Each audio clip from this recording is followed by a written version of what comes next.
You ask Tiger to solve. This deals with linear equations with one unknown. The final result is y equals 4.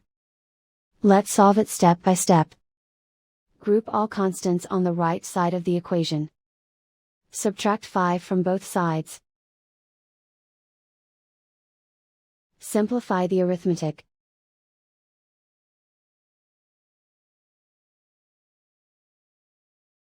Isolate the y.